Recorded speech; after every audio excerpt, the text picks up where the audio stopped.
too, just from the whole kind of marketing side of things, or anything that you're working on, really, it doesn't relate. It relates to everything. Is that level of consistency, Hmm. because then you could find things that you learn from the development process, from project management side or whatever, that level of consistency, and you could apply it to marketing or other things and stuff. So, which actually leads me into another little discussion I wanted to have is just like, what are some of the benefits of production management? And the main one that I want to know about, just in general, is, can product management help increase your overall project revenue? Oh yeah, 100%. So let me use Onsen as a example. Um, we know when Onsen will be done right now, right? Um, we know because we laid it out pretty succinctly at the start, and um, we actually recently realized, very taxing on Derek to do all of the 3D modeling.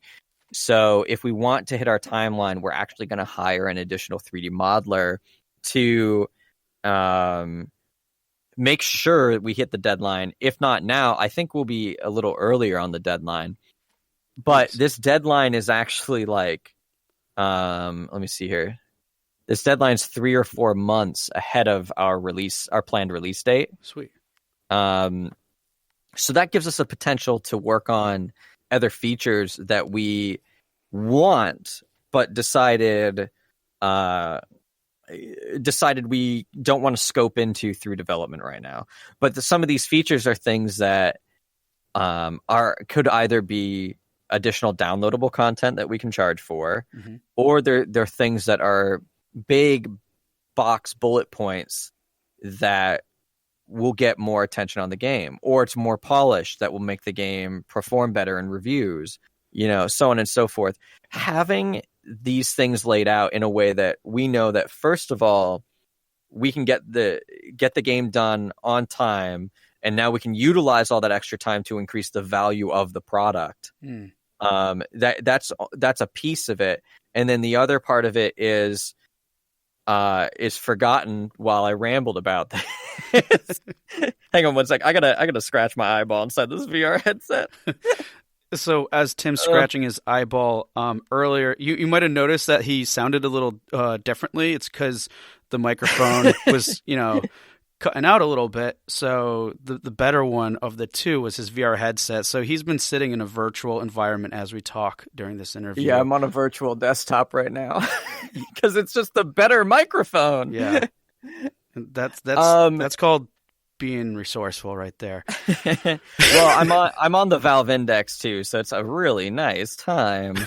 Um, All right, but so what you were saying, in terms of the other side of project, getting project revenue outside of like polish and things along those lines. oh yeah. So the other thing was that the being able to finish the product within a certain time frame and maximizing the extra time we have, and also those tools allow us to log and these other design ideas that will add value to the product for when we have the time to do it, or things that could be, like I said, added as DLC later. Those things get logged into the project management tools, into the product backlog, and they get flagged as, concept or something, Mm. or, potential for later. And since we have those written down in the tool, they're always something that's visible. And they're always something that when we come to the time and we sit down, we have a concise list already built in Right. that has some level of detail already typed up about it for us to have discussions and, value proposition Right. discussions about. That is so important to us. Like right now, Leo actually, we built Onsen in a very strange way where 80% of the game was built up front before the Kickstarter. Okay. So now Leo has less work to do through the actual production of the game because he's built every level out. There's some little things that he needs to do, like a cutscene engine, which I think took him a day, like little things like that. So now I actually have him working on things that we've never done much of on Onsen Master yet, or any of his other projects, was we're getting into weird debugging tools. Yeah. But these were debugging tools we wrote down in some of the software like 2 years ago. Yeah. And now that he has the time, we can budget that time to him and say, all right, let's add some value to our production timelines even, which, because it makes our production better, it's adding value to the product, which could make it just a more valuable or more profitable product at the end of the day in general. Yeah, and I think a good way to look at this too, and please fill in a little bit here, is so you're outlining the benefits in terms of adding a lot more value, production value to the game itself, because you have the time to do so. You maximized what needed to be done, and now you're adding more value. But you have all this documented as well. So when you get on to your next project, you have every project, I'm assuming, is going to be pretty different in some cases or not. But you have pretty good idea of what needs to get done, how long it's going to take. And then you can also project how much, based off of that, where you can then also incorporate adding that extra value. So then your time to release could potentially be shorter with a more value produced product. Therefore, increasing overall revenue project. Am I correct in assuming all those things? Pretty much, yeah. It's just about efficiency. If you have more time in the day to get things done, you can get more things done. And the more things you can get done on your project, the more value you are adding to it. Yeah. And I feel like having proper production pipelines is the key to doing so. If you do not have those, it can be very difficult. It's a very slippery slope. And, another thing I wanted to bring up too is, do you think having, like, you're talking about having these efficiencies and a solid process in place by incorporating project management, do you think it could also have like a psychological impact too on the team, like help empower and raise confidence? Yeah. Yeah, 100%. So like the biggest thing I learned about is allowing the team to focus, right? The first thing I read about project management back in the day is you are removing roadblocks for the team. I'm coming in and I'm saying, hey, you are the coder. When you come into work, you want to sit down and you want to be able to look at what you're supposed to do, have all the information, and just sit down and work on it. No one wants to come into work and sit down and go, shit, what am I doing today? Like, what you do, right? You're a coder, or you're a marketing person, or you're an artist, but you don't want to get in and have to go find somebody and be like, can you explain to me what I'm doing today? Because that wastes an hour or whatever. Right. Exactly. You want to be able to come in and sit down and go, this is what I have to get done today. Now, what that does is it makes it straightforward and it clear and efficient. They sit down, they start work, as soon as they can, and they, hopefully get it done. But it also takes the weight off their shoulders of, if the project manager is doing their job well and the team is functioning properly, the amount of work that person is doing that day is all they need to do. They just need to do that amount that day, and they get to go home and not worry about it. Yeah. They don't need to go home and think, I didn't get enough done, or, oh man, I'm going to have to put in some overtime, et cetera, et cetera. You want your team as a project manager to come in, sit down, do some work, and not have to worry about the project. Exactly. You want to be the facilitator of that lubrication of the machine so that it runs and people are happy and healthy and the project gets done on time. It's difficult to do. And that's why a project manager role is so important on a team. Right. And even if, let's say, from a solo or very small team level, yeah, you might be wearing that hat, but having those other tools and those processes in place is going to help you, get to do that too. Because, hey, you might not be working for a company, working for a AAA studio, but you still have a life. And it's important to have that outside of just solely dedicating that to game development, because it's not healthy. All right.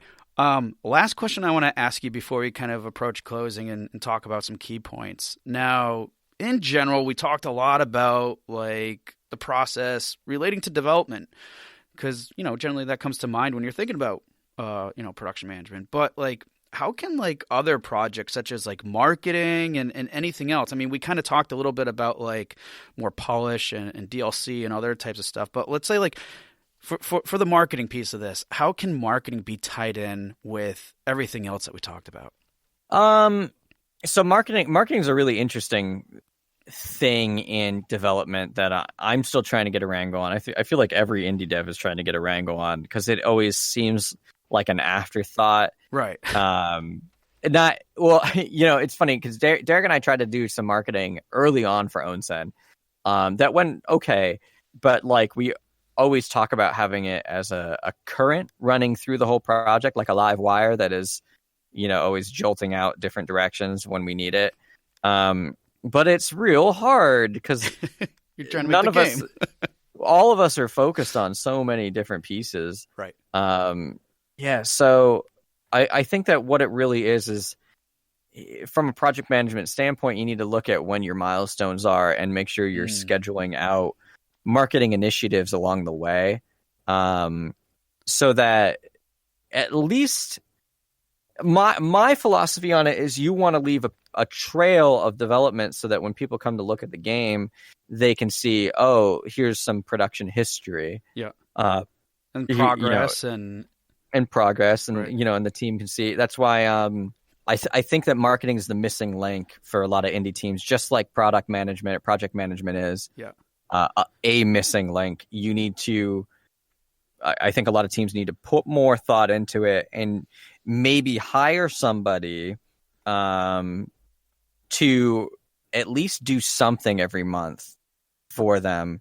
Right. And I think at the core, too, it really just comes down to making the time for these things can also have like a very positive effect in terms of just getting your name out there, which is, and getting the game out there, which is ultimately what needs to happen regardless, and incorporating that into your schedule, even if it takes up some of the development time. It doesn't have to take up all of it, but as long as you're dedicating some of it and being consistent, clearly that's going to be helpful. And it is a challenge, as you said, with yourself and Onsen Master is just trying to find ways to incorporate it. But I would have to probably commend you, and anybody else is doing that too, is you're still being mindful. You're still kind of keeping a pulse on it. Yes, you might not be executing as well because there's other priorities, but it's still, more top of mind than I think what a lot of people may put it as. And that's just going to get you further along, especially when you're able to,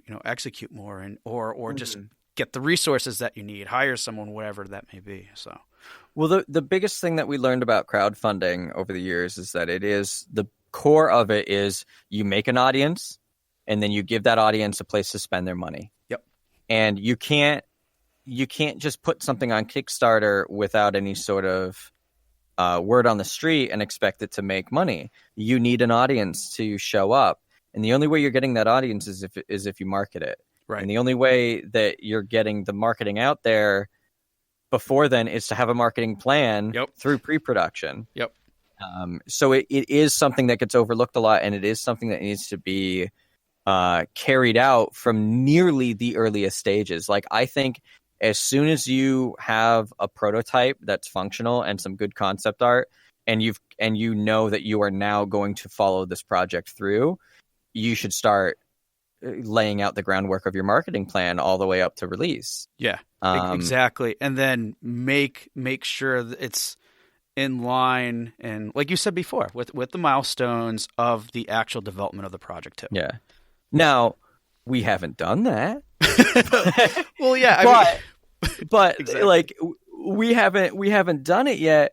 But we still we have the Kickstarter and we're doing the updates. Derek does posts. Right. I actually strategized to have Derek's Instagram posts try to do as much. This was during pre-pro. We had him doing more Onsen concept art on his Waking Oni Instagram, so that it wasn't just him making general posts. It was him making marketing posts. Okay, yep.